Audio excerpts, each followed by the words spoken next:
So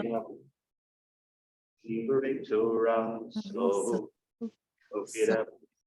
So pretty Torah. So it up. So pretty Torah.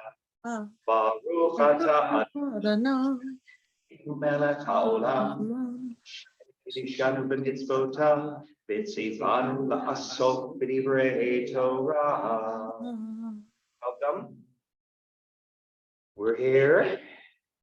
The Republic stands as best we can tell. And as I mentioned earlier, I find it fascinating studying this material in the midst of this election and just how many violations we could check off on.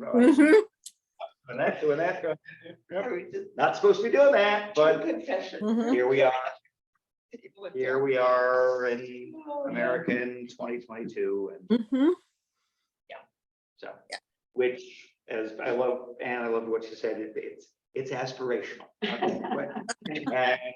But the point is, we can all do a better job of choosing our words carefully. And as I said when I first mentioned the book and suggested, I said, there's nothing in here that none of us don't already know in some fashion. It grounds it in Jewish texts and Jewish learning, but there's at a certain level, it's material that, well, yeah, I know that, I understand. But it's a nice reminder. It's a good reminder of how we should be aspiring to use our words. So I will see what we can get figured out with the book order. Lori, you've been reading the revised version, and you said it's significantly different. It is. Oh, I mean, I've not read the one you have, but there's some, when last week, I mean, I couldn't hear very well, but so I was driving, but some of the things you were saying about time, there were some newer updates in it that referenced things that from like the Trump election. Yeah. So, yeah.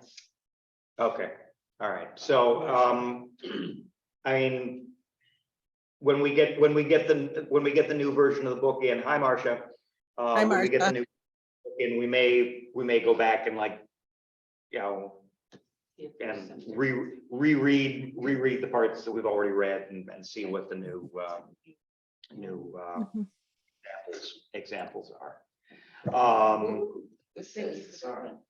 Yes, okay. I'm expecting updates to be from DC area. Okay, so DC statehood passed, and Democrats Really? Senate majority with 2 new senators. That just came out. That's great.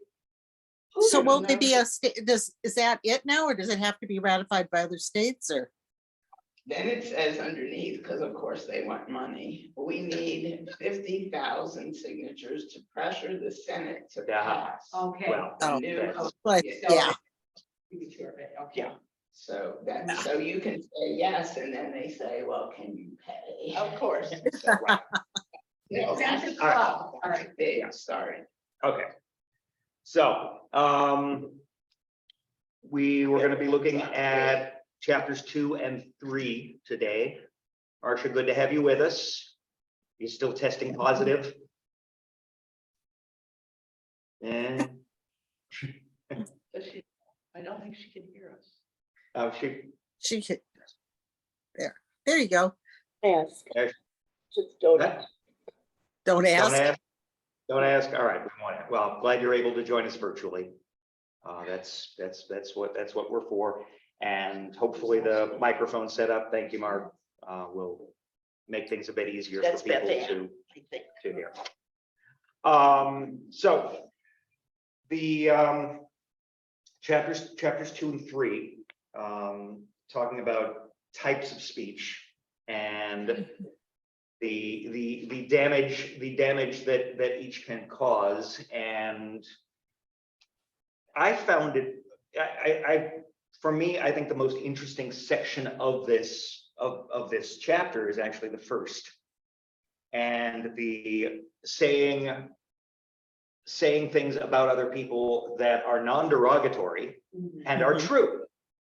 And those are the things, it's like, oh, well, what possible harm could that cause, right? And I particularly liked how Tolushkin said, well, you know, even with things as supposedly innocuous as that, depending on Mhm. how it's heard, who, you know, who, Did they freeze for you? Yeah, they did. Marcia, are they frozen for you? It's frozen. Yeah, they Yeah, froze. there's nothing. Oh, there. are we back? Yes, you're back. Move your head. Oh, but our internet connection is unstable. Oh, joy. Yeah. We will do the best we can. Mm-hmm. So, for example, and I've told this story multiple times, and I've consciously told this story because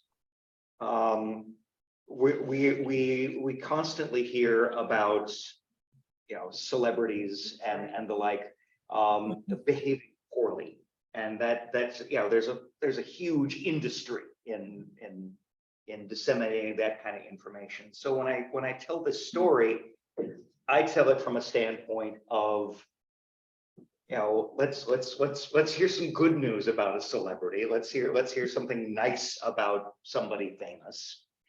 And I tell it in that spirit. And as I was rereading the Tolushkin book, I was thinking about it, and it's like, well, it could be spun in a different way, I suppose. This goes back to 2018 and Sherry's birthday, and we went down to we were in Manhattan to see a show, and we saw The Band's Visit, which prior to it, you know, getting a bunch of Tony nominations and winning a whole bunch of Tony Awards and so on, I had just heard good things about it. We actually listened to the soundtrack on the drive down, and it's an odd soundtrack in the sense that if you don't know the show, it's hard to get a picture of what exactly is going on. If you know the show, then the soundtrack is magnificent and brilliant, but you can't really learn the show from the soundtrack.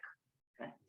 But so we managed to get we got tickets, and we watched. We were both blown away by it. It was amazing. And then afterwards, Sherry, as was her wont, was like, we have to wait by the stage door. I want to get autographs.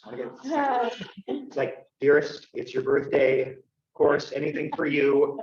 It's January 2nd. It's in New York City. It's okay. It wasn't raining. It wasn't snowing. So, you know, could have been a lot worse. Yeah. But so there we were, and we were standing by the stage door and like that, as folks were coming out and people signing autographs and posters and so on like that and so on. So we're waiting. And then finally, it's just a small group of us left, and finally out comes Tony Shalhoub. Oh. And he looks at us standing behind the police horses there, you know, the border there, the barricades around the stage door. And he comes out and he looks at us and says, "You've been waiting out here all this time? It's cold out here. Thank you for waiting." And he was just so gracious and so down to earth, and so that Midwestern Endurance. Yes. nice. But you know, anybody who wanted a selfie, I have a wonderful picture of Sherry with Tony Shalhoub, and you know, signed posters and programs and so on like that. And you know, signed everybody's stuff, got pictures of everybody that was still there. It was just very sweet and very menschy, and I like sharing that story because I like saying that, hey, you know, there are some nice people out there. There are some nice performers and celebrities and like that. There's a lot of them. So now it's possible that somebody else who maybe went and saw that show and Tony was not having a good night or wasn't feeling well or anything like that. Mhm. And who could hear me tell that story and then think, well, he didn't stick around and sign photographs when, programs and give autographs when I was there, harumph. Mhm. Well, So, there. harumph. Harumph? Harumph. I'm quoting, of course, from Rob Mel Brooks in, Blazing Saddles. It's like, Oh, harumph, harumph. I didn't get a harumph out of that guy. I thought it was from Piglet or something like that. Winnie the Pooh. yeah. Anyway, so I was thinking back on that personal story as related to positive things that we say about people, but having to be careful in terms of how it might be misinterpreted, even with the best of our intentions. It is possible that something could be heard and misconstrued. And the importance of, as I mentioned last time, think. Before you speak, think. Is it true? Is it helpful? Is it inspiring? Is it necessary? Is it kind? So. I was just gonna say, one time there was this, well, not just one time, but this one time, this little boy who's a year older than Garrett was being not nice to Garrett. Calling him names and things like that, and I happened to be in the hallway at the time, because they're very little. Yeah. And I said to the other boy, I said, are you speaking with kindness coming from your heart? Because what am I gonna say? Don't speak badly or don't be a bully. And I just said, was that a kind thing or a loving thing that came from your heart? He looked at me like, and I whether that changed him forever or not. But I mean, but that's, I think, more explanatory than just throwing shots out at people when they're doing unkind Right, things. you flip the paradigm and, He won't forget. He probably not. No. I know now he's, well, but is Your thing there reminds me of the Rotary four-way test. I don't know if anyone has been a Rotary member. I was until my babysitting got involved. And the four-way test is and this is what Rotarians say every single week, every single Rotarians. meeting. And they say, of the things we think, say, or do, first, is it the truth? Is it fair to all concerned? Will it build goodwill and better friendships? Will it be beneficial to all concerned? What a great way to. beneficial to That all. covers it. yeah, Sorry, I like that. and that's Rotary International. That is every single Rotary club. So if you see a schnooky Rotarian, you're Turn 'em gonna in. say, are you following the What's it called? The four-way test? four-way It's called the test. four-way test. Four-way test. True, All right. That would be a Rotarian. frameable. And we actually say it, Goodwill. the pledge allegiance to the flag and all that stuff at the beginning, but at the end, before we leave, everybody says it in unison That's very nice. Nice. Mhm. as we enter the week. And Thank it you kind of for showing that. feels almost kind of religious. Yeah. Yeah, well, Well, I think I don't know much about it, but it feels to be like encompassing. Yeah. Oh, it's going to a runoff. and Or not. But it's, No, it needs more money. it's like this, is it true, is it kind, is it helpful, is it inspiring, is it necessary? I That's think we a have something big one. like that hanging over the sink downstairs in Oh. the kitchen. yeah, I was gonna ask about that.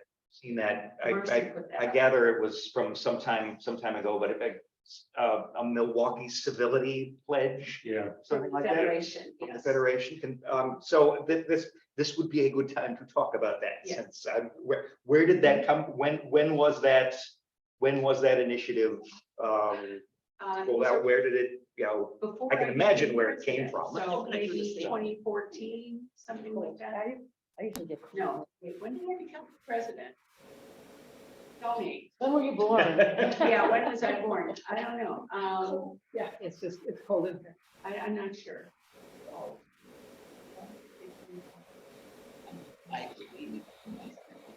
Yeah, I can't remember.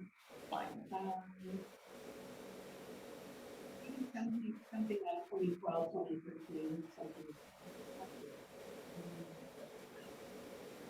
But yeah, it came about then, and I'm not certain what. This was something, I'm not sure if there was an event that triggered it, or if it was I'm gonna be initiated. sending you some login credentials and endpoint for that SM6 environment. Okay. oh, that might be, is it since partner? No. It is an Azure VM, just an infrastructure VM. We're getting some, Yes, something that's interviewed. interesting. Does anybody have their phone on, Yeah. A smart mic. listening to your phone? What else do you need mobile? What? What? You can hear someone's discussion, a business discussion? I think that might be your husband, Sydney, in the background. Oh, you actually hear him? I'm gonna have to- Oh, yeah, Okay, All right. that's better. but there's some kind of other noise. Interfere. Yeah, there's like a buzzing sort of, like a Well, fax machine or something. There's a static, but yeah, Yeah, in okay. in Well, terms of my, We can, the static isn't bad here, but, oh, it's in one of us. I don't know. okay, that's In- fine. in All in right, terms of, don't worry in about terms of, it. in Hmm. terms of So- my, Yeah, go ahead. oh, in terms of my spouse, there's something I can, I mean, I can mute and then I can mute and then I can unmute if I want to say something, I guess. That's the only thing I can do. Sorry about Yeah, that. That'll be fine, Sid. That'll be fine. That Yeah, works. that'll be fine. I wonder what that noise is. That buzzing. It's very, very low here. Is that located? Well, if he Well, was your using, phone- if he was using his phone Phone close to her. has somebody's phone is buzzing. mine.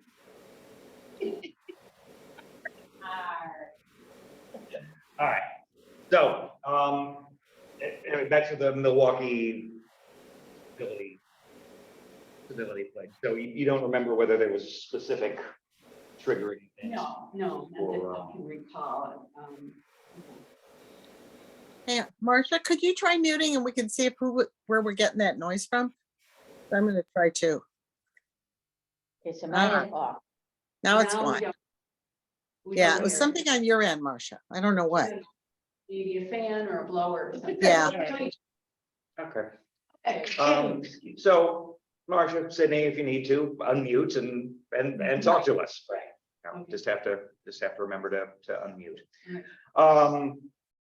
So I remember when I first saw that and I thought that's good reminder down there, good to see. That other one that's hanging over the sink, Marcy put up there, and that was precipitated by a spate of cattiness that happened, and I believe it was around the 2016 election. Mm. Wow. Maybe or a little before that. All right. Yeah. So.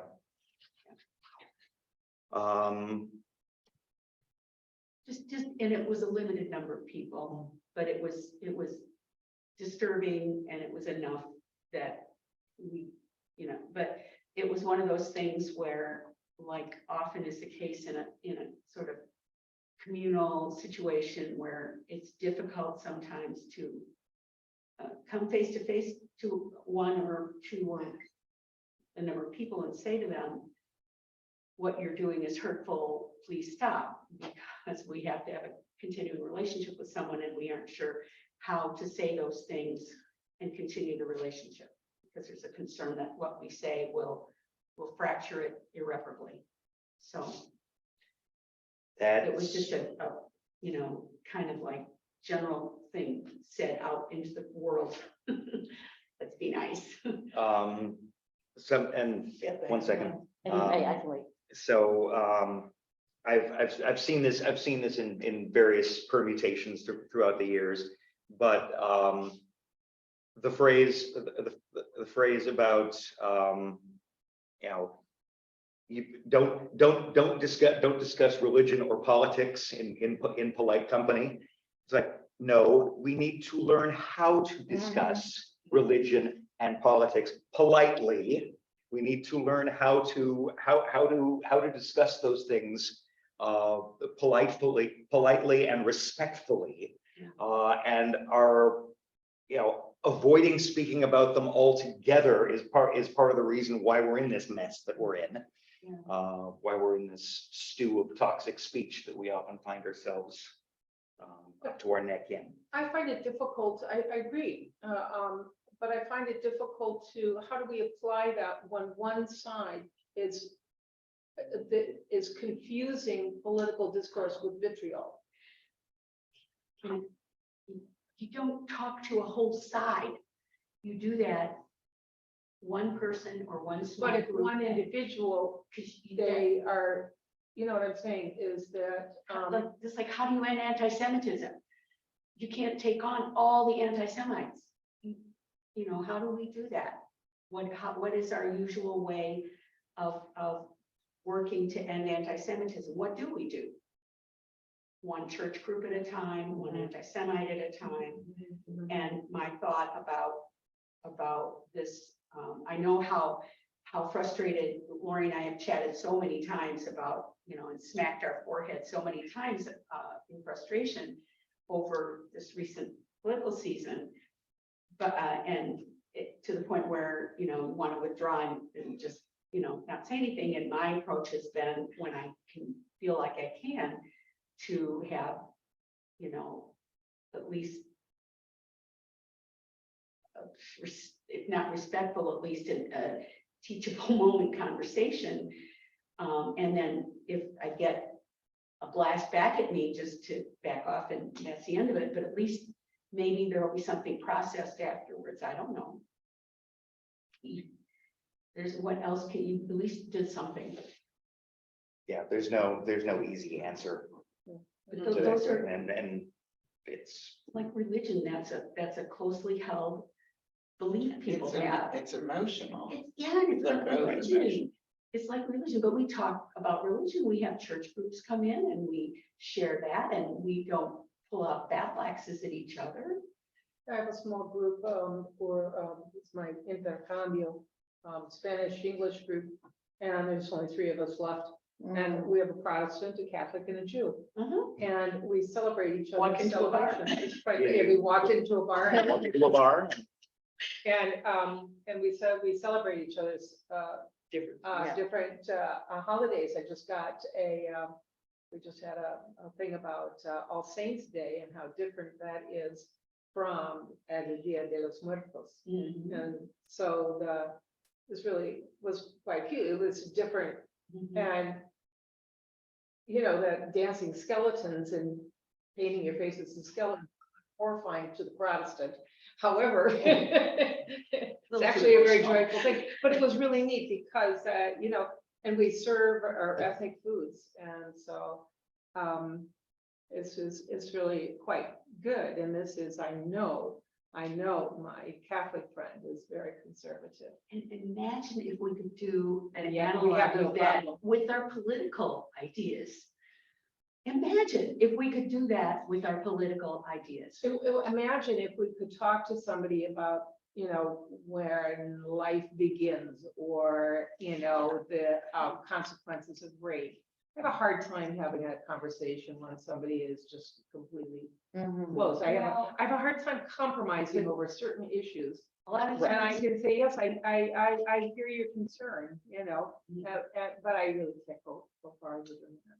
If somebody really doesn't believe that I ought to exist, I'm having a problem with that. right. We don't, and you shouldn't have to compromise if someone is questioning your But right if we to want to talk exist. about the relative value of school loan forgiveness, for example, well, I can have a conversation and we can deal with that. But and again, the analogy, when we have people come here and they learn about Judaism, the purpose is not to convert them.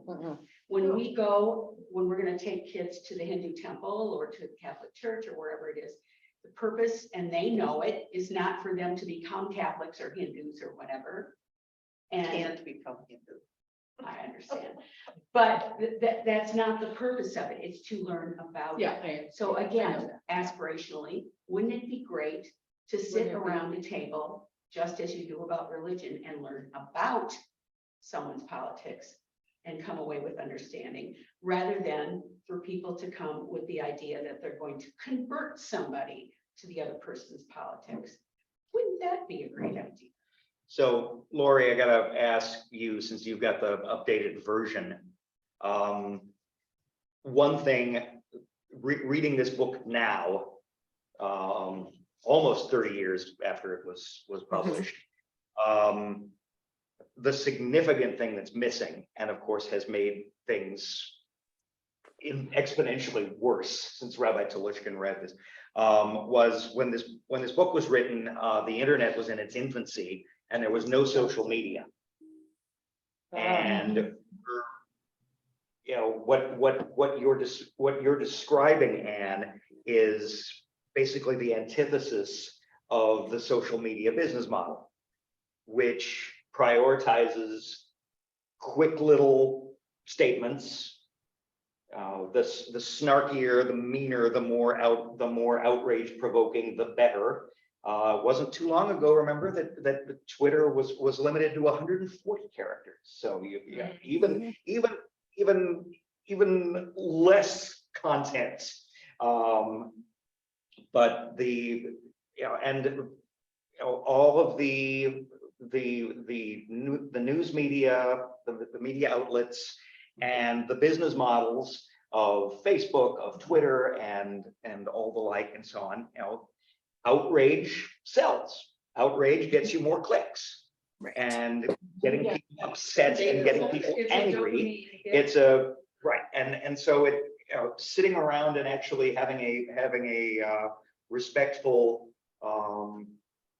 discussion about issues, and trying to take the anger and the emotion out of it. That's not going to make anybody any money. Not that Twitter's making any money anyway, but that's another. Right now, yeah. I have. So I'm wondering, are there contemporary examples from the internet? Because I think I think the sequel could be written on. I have not seen politics. It's come up. There've been a few mentions of more recent political kerfuffles, but nothing that's internet related as yet. All right. But the one thing I have to bring up is reading this. Yesterday, Fiona came home, who's going to be 8, and she had her first interaction with, we can call it in quotes, a mean girl. And she was just stupefied. She didn't know how, she was just confused. And she's like, and Sarah sat her down and explained how girls handle things, and and why. And she said, because she usually likes to play with the boys because boys don't pull this stuff. And then I was reading the book, and it was like, well, isn't this on target? Because girls don't change; they're nasty. I used to say that, boys have an argument, they punch each other, and then they go play. Girls, you can't come to my party, so and so can't play with you, they're awful. And Sarah's like, oh my God, it's starting in 2nd grade. So it's funny because it seems to be starting younger and younger. And it's funny because in this case, Sarah said, it makes sense because I've met the mother. So you know what you teach too. Anyway, it just, it was just so apropos last night when this came up. And how you don't say things. I mean, Eric, you just do your own thing. Because as soon as they like you and you're part of their friend group again, they're going to kick you out again. So. Oh, I've been there. Yeah. We all of us have been there as girls or women. I've had that kindness and inclusion held over my head by a group of the girls. And Mhm. then had pulled out from under me. Yeah, You know what that feels like. Mm-hmm. And then later turn up at my, 25th high school reunion and have them act like I again. know. Again. But it felt, I have to say, felt really good to turn around and just Forget give a it. little smile and then just turn away because I didn't want to say anything. Mm-hmm. Have been like what they would have said Right. to me and Right. just was way over it. There's nothing new. Mhm. under the sun. I know. No, but it was Right. interesting listening to, because I never would have come to my mother and asked, and it was great that she came home and immediately said, here's what happened. And the way that Sarah handled it was so wonderful, with, not buying into that and what to look out for and being your own person. And it was great. I thought she handled it beautifully. But I was also impressed that she came home and said something to her mother. That's So- great. Because it's safe zone. I never would have. I would have just buried it. As Anne probably did. Right, we didn't have safe zones. What? We didn't have safe zones at home. No, we didn't. We had Rosettas. That's another story. You were gonna say something. Oh, but let's see if I can think I remember. ran roughshod over you. I apologize. Oh, sorry. Oh, no, it was on, I'll raise my hand again when I think of it. Okay, all right. And since we were just talking a little bit about politics, that I saw in the news this morning that first Gen Z, I think it is, because since we just Mhm. was elected to the House To of the House, Representatives. He's a Mhm. Black Hispanic and 25 years old. Oh, my goodness. He said, I read the Constitution and you can run for the House at 25. and Where is that's he what from? he did. Where's he from? That's a good Doesn't question, matter much. but Oh, I- the East Coast. Did Hi, yeah, I did see that too. I thought that was really awesome. I forgot, was it Massachusetts? I'm not sure where that was, but he is Afro-Cuban. Oh. The he's first Cuban, Black okay. American. was Cuban. like- Afro-Cuban, yeah. Yeah. Afro-Cuban, okay. I heard a discussion about how Gen Z is going to change our political, the future is essentially liberal. Because Gen Zs really haven't got the time of day for this, this over conservatism. They believe that abortion is healthcare and that people should be equal, and they have grown up with people's is people's, love is love, that kind of thing. To them, it's normal. That is okay. And the idea that some people are backtracking against modernity is, it's just not going to last. I'm kind of hanging on to that. Actually, Karen Armstrong wrote a book about the rise of fundamentalism, and this is a long, long time ago. And she was saying essentially the same thing. Every one of the major branches of the Abrahamic religions were the conservative movement is that modernity is just scaring the pants off of everybody. And so they hearken, they're all hearkening back, or, groups of them are hearkening back to a time when, white is white, black is black, girls are girls, boys are boys. There's very specific things. And it comes out of a sense of fear. And when I put it that way, I feel a lot kinder toward those people that I'm unhappy with. And I think, wait a minute, that's coming out of fear. They're scared. Oh, how sad. And I can then have empathy, sort of. Lori had it. Yeah. Go ahead, Lori. It's very interesting. If you look at the statistics of how different age groups voted around the country, it's Gen Z is very far left. They're very democratic. And the other thing is they accept global warming and they're worried about the future. They're the ones inheriting it. Exactly. And they're not impressed with what we've done. So There are segments of it though that are not, and interestingly, they're Hispanic Yeah. people in Right. that demographic who are leaning towards the right. Yeah. So it's interesting, they're not monolithic. Right. And There's no, been no plenty- group- But I'm looking at the overall percentages as compared to, say, our generation. Catholicism. Oh, Yeah. sure, yeah. So it brings up some interesting points. And the within Judaism, and we're talking early rabbinic Judaism. So we're talking Mishnah. I mean,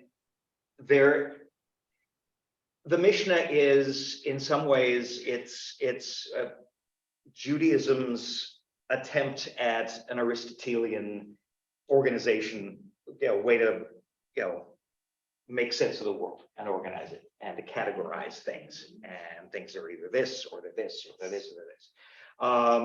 Now, one of the things that I love in general about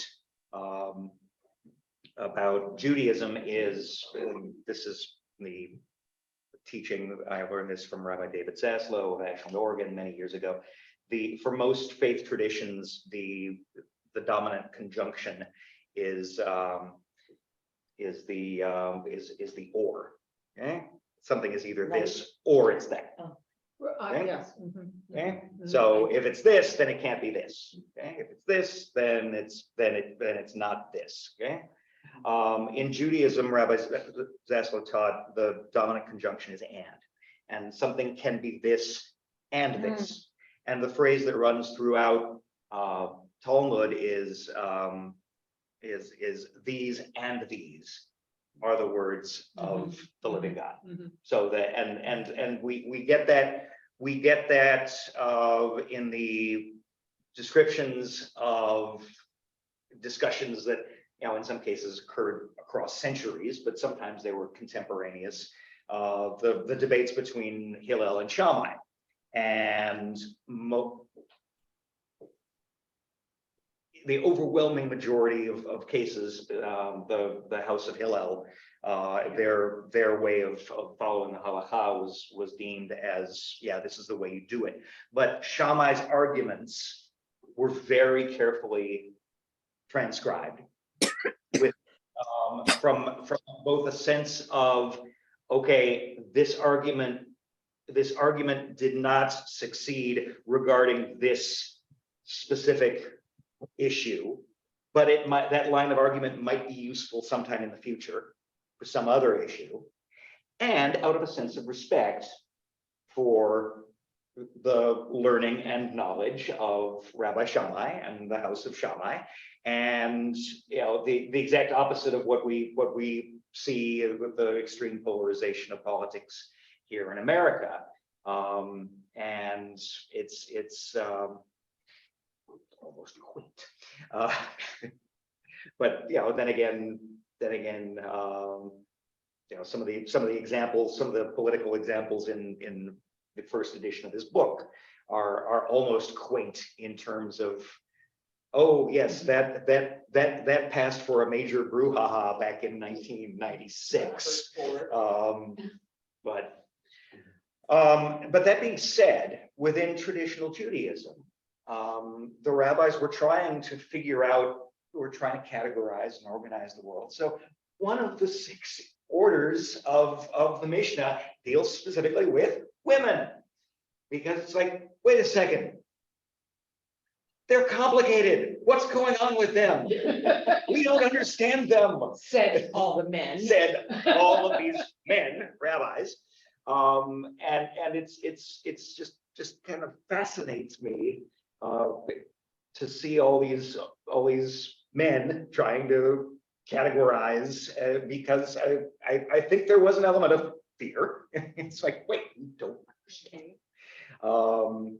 That's In because my- they were never with them. I think that's, Right. No, that's part of it. that's actually driven a lot of societies and religions that it's a men fearing women. Anyway, that's a feminist thing. I'll shut up. That's all right. Never mind. Okay. Let's read The Curse, a cultural history of menstruation. And it talks about, when, That's what the book's called? yeah, it's Curse? called The Curse. I don't know if it's in print anymore. I lent it to somebody and never got it back. I Oh, hope it's shame. even good. It's called A Cultural History of Menstruation, big red book. And it talks about, that very quintessentially female thingy that happens and how it's dealt with in different societies. And it's not welcomed in most societies. And I was just gonna say, It's anybody weird. know what the traditional Eastern European Jewish response was for a young girl getting her period for the first time? Dirty. Right? You know, in Scotland, it's in the grocery stores, all of the menstrual supplies, and no, women do not pay for it. It's paid for by. Mhm. Yeah, you're, yeah. Yeah. Yeah, so the Prime Minister of Scotland is a woman. I don't think that, I don't know. I don't know Played if a that large has to do part with in it it. or I mean, not, they're but just, it's- they're yeah, kind of Scottish that guilt is really inclusive. to include and to. I Well, it's a asked. Beth Ann's got something to say, and then Anne's looking in. Never order, mind, I'm so- sorry. But Dan finally Very remembered. rude, I'm sorry. Because, And then we'll get to you, Sydney. oh, okay. Beth Ann, then Sydney. I was just gonna say, I'm going way back to what I remembered.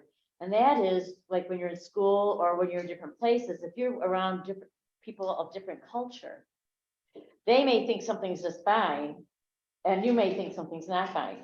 And that's another thing that creates friction in terms of getting along. Like I remember, this little boy kept punching Garrett in the face. And the mother is from, Brazil. And she goes, oh, isn't that something? Why don't we sit there and watch them do that so they can learn that it's wrong? And I was like, well, I'm the one that's getting hit. And because Garrett's like, here, can you hold my glasses? I don't know why he wants to beat up on a person who has glasses and is peaceful or whatever it was. But the thing is, at the school that the kids went to, there are several different cultures that are in that, and now it's even more prevalent. And so you can't tell if something that they're doing is acceptable or not anymore, because it's looked at as different. So I just remembering what I said, because you're telling me about understanding something different or whatever it is. Sydney. I was going to say two things. Thanks. One is that Western society, Western colonialism has always pushed a binary system traditionally. And, sex is not binary, gender is not binary, race is a social construct like other things are also, and that's not binary either. So, but Western white supremacist society has always pushed a binary system, and that's a falsity. Other thing I was going to just bring up is that other genders besides women menstruate, just a kind of a little reminder about that it's not only women who menstruate. That's true. Thank you. Thank you. Thank Yeah, you. very true. I'm sorry that I have to go. and You gotta go babysit. I gotta go babysit. You have a higher calling. See you. Yes, I'll keep you posted about the book. Yeah, please. I need to know a cutoff time, when I should just say, okay, forget it. We'll just How many order one chapters for are the in the book? library. How many chapters are? All right, right now, We're I have three. distributed up through page So we're 45. almost halfway through the book. And let's see. I mean, the book is about 190 pages. Oh, okay. My feeling is if we Ish. don't have it by next week, we might as well not order it, or do you want me to just cancel it now? And just order one for the library, or, there's a number of things we can do. You can Aren't we discuss it. off for 2 weeks then too? Aren't you gone for 2 weeks? So we do have a little time. Who's gone for 2 weeks? That's Well, I right. know, I'm gone for a week, and then I'll be Oh. here at very tail end of November. It's the, Okay. Where are you going? I'll be in Massachusetts, Oh. 21st through the 20. So we, May have So, written it down. 21st through, 28th. very nice. Nearby. 10-hour way. But I will be back that week of the 28th, so we can have class that. So there's no class. the But there'll be 21st. no class on the 23rd. Right, No class on the 23rd. So, oh, you're only missing it one time? Yeah. right, yeah. So you'll be back on the 20th. I just, So while- you said there are only 190 pages, correct? Well, and then there's all the footnotes in the back. Yeah, well, I've got the acknowledgements on mine, start on page 229. Oh. Okay. well, So, maybe because there's a part 5 and called, you were one. what do you do now, making these practices part of your life? I don't know if that's in yours, but anyway, it seems like, yeah, I don't It's know. if yours Tradition, then maybe we should leave that. Well, and you're not supposed to reproduce a book. Yeah, And Right. he said it was okay. because we're using it for Because class, we're- but if we have. Because we're buying, Some time in it, which I think would Oh. be interesting. Maybe we should leave it until that. All right, so are we of a mind to say, let's see if they can get the books to us? Let's see if they Mhm. can make Kind this of right. tools that would help get my head around dealing with that. Okay. Sure. So I wanted to go back one sec to what Sydney was saying Mhm. about the Western culture, and I think that illustrated the or that you were talking about. There's a joke about two people in a dispute, and they come to the rabbi, and the rabbi says, "Yes, you're correct," and the other one is, "Yes, you're correct," and they say, "How can we both be right?" He says, "You're right about that too." And so It's even in Fiddler on the Roof. That Mhm. joke, it's one of the oldest, most quintessentially Jewish jokes. It's oftentimes a third person or the rabbi's wife will say, "He's right and he's right. They can't both be right." No, you also. Ah, Yeah, very good. yeah, So, channeling my inner Tevye there. right. Yeah. But that can become kind of a trope where, Jews cannot decide, but it's the cultural difference between the and the or. Yeah. Yeah, it is. Yeah, absolutely. And also, as I'm sure many of you have heard, people, not intending it in a negative fashion, but saying things like, "Oh, Judaism is such a legalistic tradition." It's like, well, yeah, because details are important, and The tongue is very legalistic. right, no, but the understanding is, and it's fascinating because we were just doing this with the religious school on Sunday, we had a unit on the idea of B'Tselem Elohim, that we are all created in the image of the divine, in the image of God, and what that means and what the ramifications are and so on. And the notion of ve'ahavta l'reacha kamocha, love your neighbor as yourself. Okay, that's a great idea. Okay, we can all say that's wonderful. That's great. But then the question becomes, well, what does that look like in real life? How does that get put into practice? How does that get expressed? And it's the details. It's the legal details that need to be ironed out. And that's a positive commandment. When you get to negative mitzvot, lo tigno, you shall not steal. Okay, we can all get behind that. No, you shouldn't steal things. All right. So what if you get handed back more change than you're owed at the store? Remember when we used to exchange bills and coins? When that was a thing once, it's like, if you get money handed back to you, okay? If you don't say anything, is that stealing? Mhm. What if you don't notice it at the time, but then, you're out in the parking lot and you're about to drive away and then you realize, oh, And your Okay. kids are in their car seats and already. your kids are in the car seats and already, and it's like, but is that stealing? And so it's all these little details that are important. That's, yeah. So, I mean, I remember. Torah is it's rather stunningly sparse in places, and it has these wonderful ideas, but then you step back and think, okay, good. What if? But what if? Yeah, but what about? And what's this? Yeah. But, laws and details are like tools that you use to get something done or make something.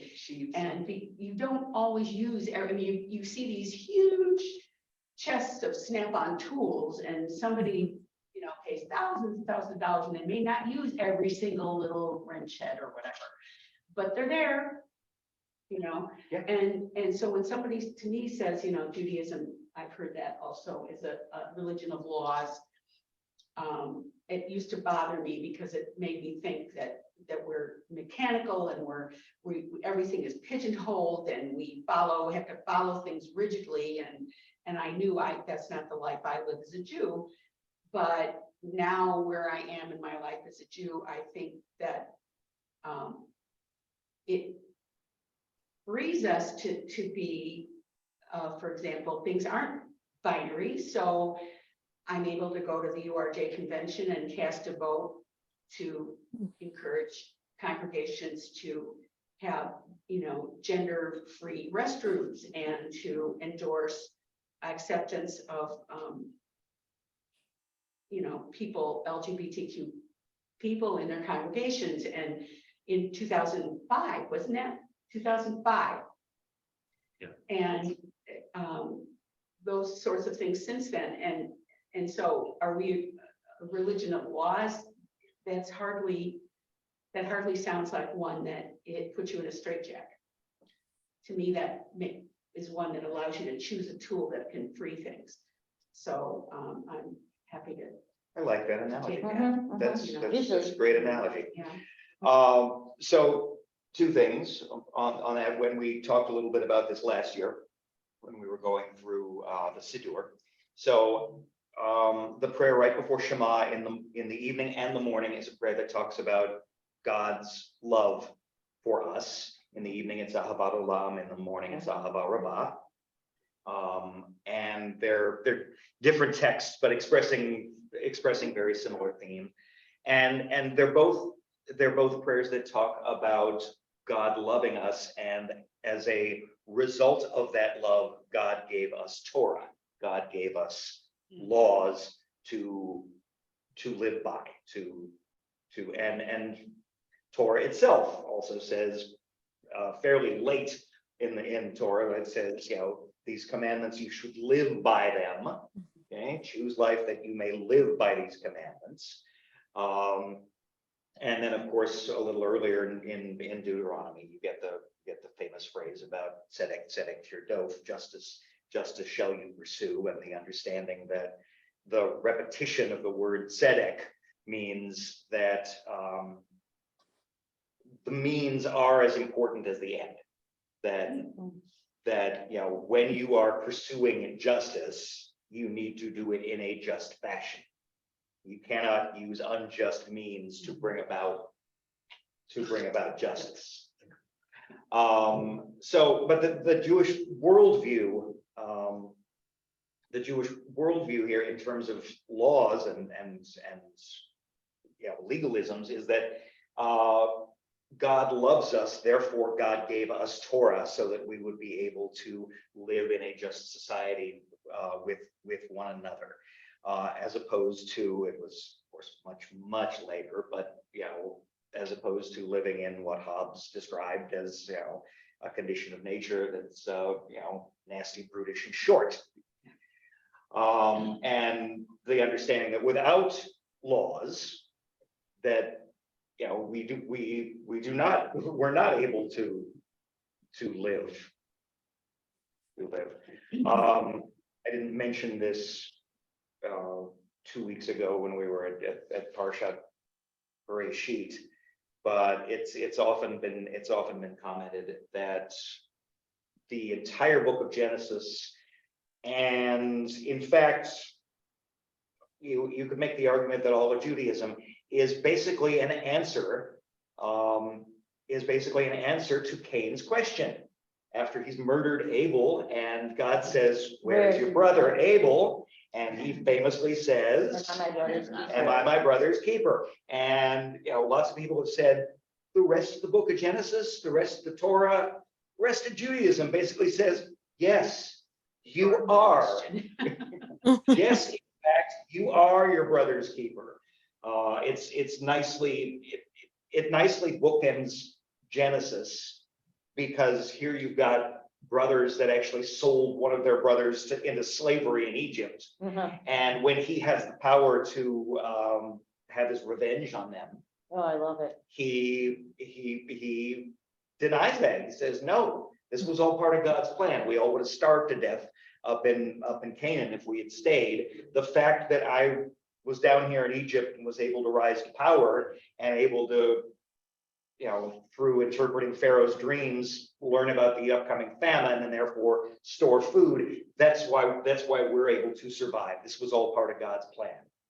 I've always thought that was really Zen of Joseph. And it was extremely Zen. Song of fear before he. Well, yes, he messes with them a little bit, great.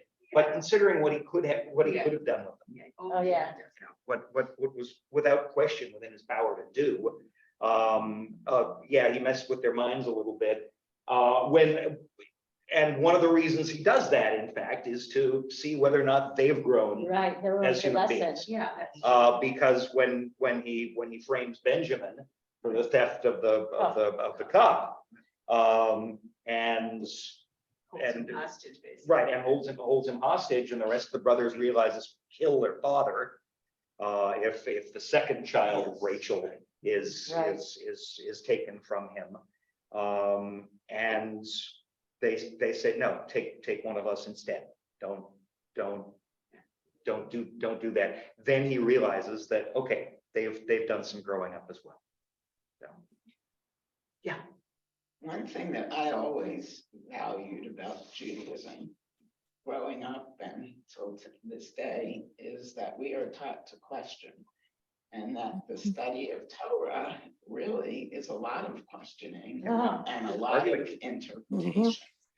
And it's not cut. Yeah, and the traditional yeshiva model for study is you have two students, their desks face one another, and they've each got a chumash or a volume of Talmud or something, and they've got the same text in front of them, and then they go at it and they argue about what it means, and they cite their sources of why they think their interpretations work. But yes, we There are a lot of places. so yeah, the arguing l'shem shemayim for the sake of heaven is an important value within Judaism.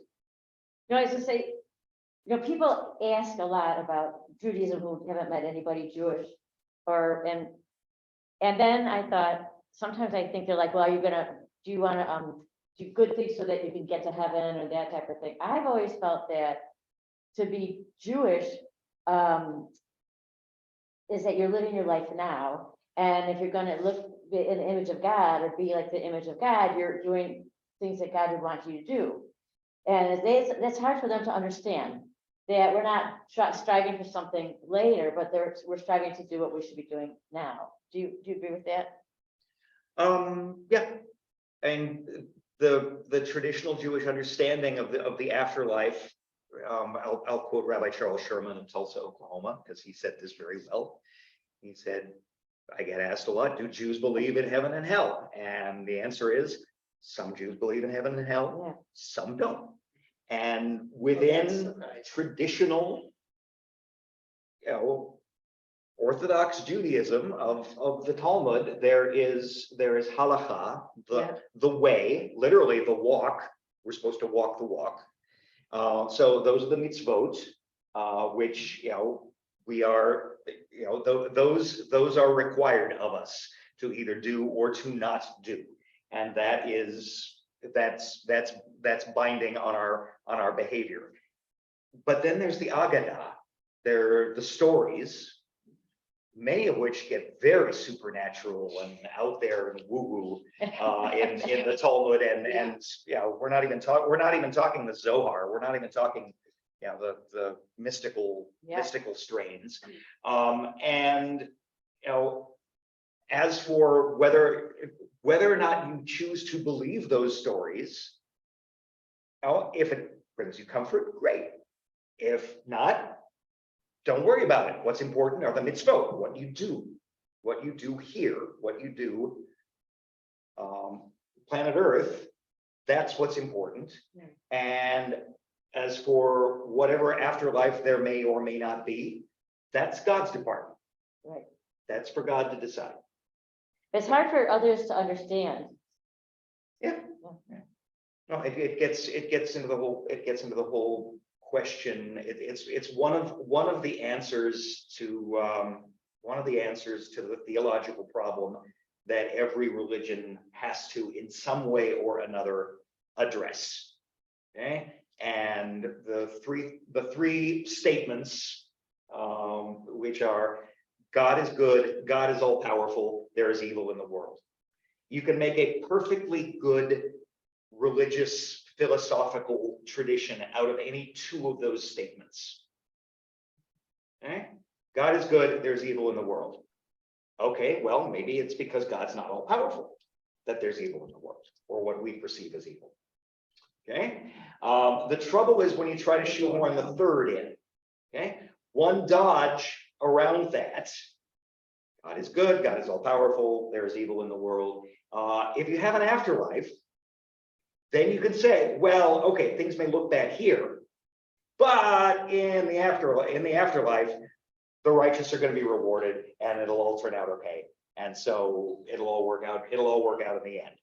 See, and sometimes I think of angels, because God gave human beings the right to make choices and things, but Exactly. the angels, like, so sometimes I just say, if something happens or whatever, for Holocaust or something like that, I'm like, God didn't do that, mankind did that, not the angels, not anything else, mankind made those decisions.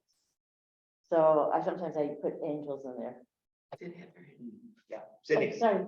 Sorry. Oh, it's okay. No, I'm glad to listen too. Thank you. A few things. One I was going to say was that not all religions have God. That's one thing I thought of. And for me, I don't believe in God anyway, but I also do think about I do have a concept of the idea of the afterlife, and it's my own kind of idea in terms of karma and past lives and afterlife and stuff like that. But for me, a lot of being Jewish does really have to do with doing, being a mensch and doing mitzvot and doing good things and working on social justice now, currently in the situation that we find ourselves in, and the present time frame overall. But I mean, honestly, for me, there's, for me, in terms of being Jewish, God doesn't enter into it, because there is, for me, I don't believe that, but that's my own personal thing. So thanks for listening. Yeah, Thank sure, Lloyd. You, I'm Well, here. along with what Beth Ann was saying, when people ask me about Judaism and heaven and hell, I go, I don't know. I go, it really doesn't matter, because I have no control. The only thing I have control of is myself and how I behave and how I treat other people and interact in the world. And if I do the right things, then that's what's important. And that's how I will. Yeah. If there is a heaven, that's all I can do, is to have control over me. Hello again, Marcia. What were you gonna say, Anne? You disagree with me? Yeah, no, not at all. And I think, when you say that, I'm sure some people are just nonplussed by it because. Yeah, they are. I don't know. It doesn't It- matter because nobody knows for sure. It's a belief. If you do believe it, it's a belief. It's Well, not, and in their idea, it's very transactional. yes. Do this good deed Mhm. and Uh-huh. put money in pushka, they're Mhm. not, that's what they're thinking. And I'm gonna get out of it credits toward Heaven. heaven. Or I can do And- anything I want and kill somebody, but then I find Jesus and I'm good to go. Or whatever, Yeah. yeah, or Confession. just That wanna- everybody- whatever the right is, I'm not doing, I'm Yeah. not saying that, in a derogatory fashion, I'm just saying Right. that's their. But, and their belief, but, as Sid said, Mm-hmm. the idea, you do those things, you do those Right. sacred obligations or mitzvot. Mm-hmm. It's the right blinking thing to do, Right. Exactly. Mm-hmm. blinking thing to do for the world. And oh, by the way, it feels really good. We all love it, but I think it's, and do you have to believe in God to do that? Mm-mm. No, there's not. Right. And are there, excuse me, clergy in Jewish life who don't believe in God? Sure. Probably. I think it's Jeff, I will give the credit to this. I'll give credit to Jeff Salkin. I think this is a Jeff Salkinism, where if people have said to him, well, say, Rabbi, I don't really believe in God. And his response is always, oh, tell me more about this God you don't believe in. Chances are I don't believe in that God either. Well, I actually have a book with short vignettes in it. And the rabbi, the Reform rabbi who wrote one of the vignettes says patently, I don't believe in God, at least not as God is conceived of in most people's minds. Right. And for her, it's like I have said for a lot of my life, it's the case of the wows I get when I observe the world. And what I see when people are doing mitzvot or, when they're being, like Sid said, a mensch or something. So, there was, but I don't, when I go out and talk about this, I never, ever, ever say that we have clergy who don't believe in God, because somebody will go out of there and say, Yeah. Jews don't just they don't believe in God, and they're, we're done. We're done for. And they're circling back around to our, to Lushkin there. And it's like, it may be true that there are Reform rabbis who do not believe in the concept of God that Makes That's- decisions. that our society has kind of normalized. And I get this with the religious school kids as well. And I heard every and Sunday. trying to explain. It's like we'll conclude with this, even though I don't have my speaker, but explaining that we have what I used to call Saturday morning cartoon images. Of course, Saturday mornings aren't exclusively for cartoons anymore.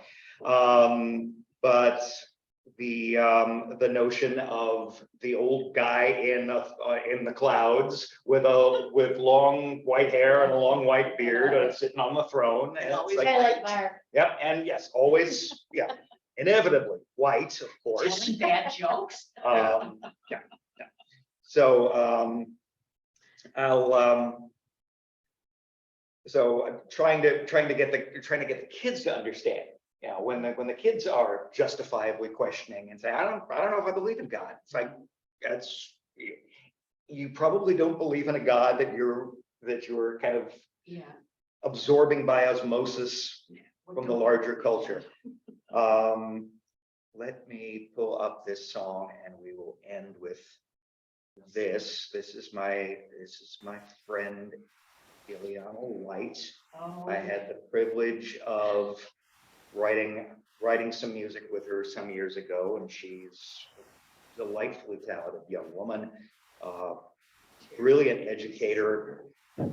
Yeah, And so she wrote this song about her struggle with the image of God that she got as a kid. And this is as an RK, as a child of a rabbi. But she wrote this wonderful song, which I sang some towards the end of the last school year. I was kind of teaching it to them. I should bring it back. It's time to bring it back. But this song is called Skyman. So.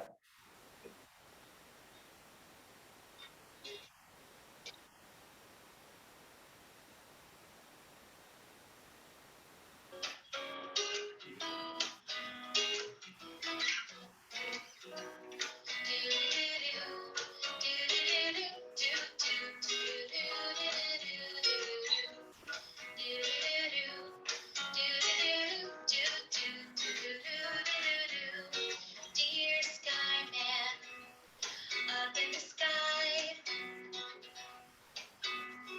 are you friends with all the birds flying by? Or are you too high up to see them? Dear Skyman, looking on us below, is there anything that you don't already know?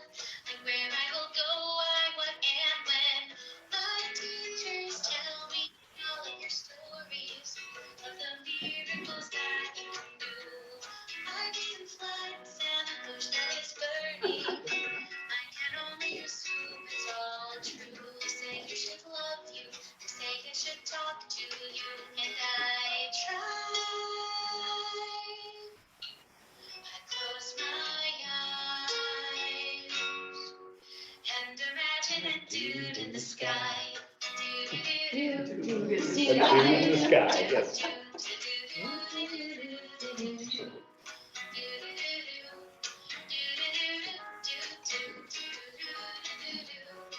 Dear Skyman, who created us all, can you really lift me up when I fall? Or are you too tall to reach down here? Dear Skyman, like when I pray, can you listen to every word that I say? From so far away, does it sound clear? My teachers tell me all of your powers, how you give people things they ask for, healing the sick and feeding the hungry. You could do all of this and do more. They say I should love you. They say I should talk to you. And I try. I close my eyes and imagine a dude in the sky.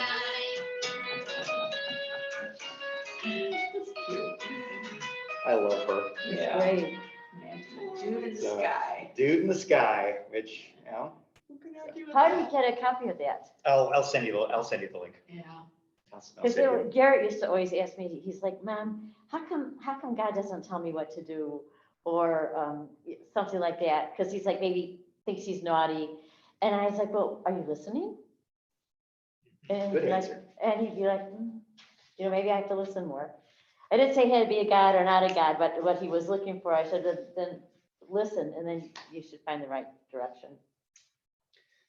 All right, I will photocopy the next 20 pages. That's the next 2 chapters. We didn't really get to chapter 3, but that's, it'll all filter through. Yeah, it goes in. It'll all filter in. And as I said, I find it particularly appropriate that we're studying this material right now.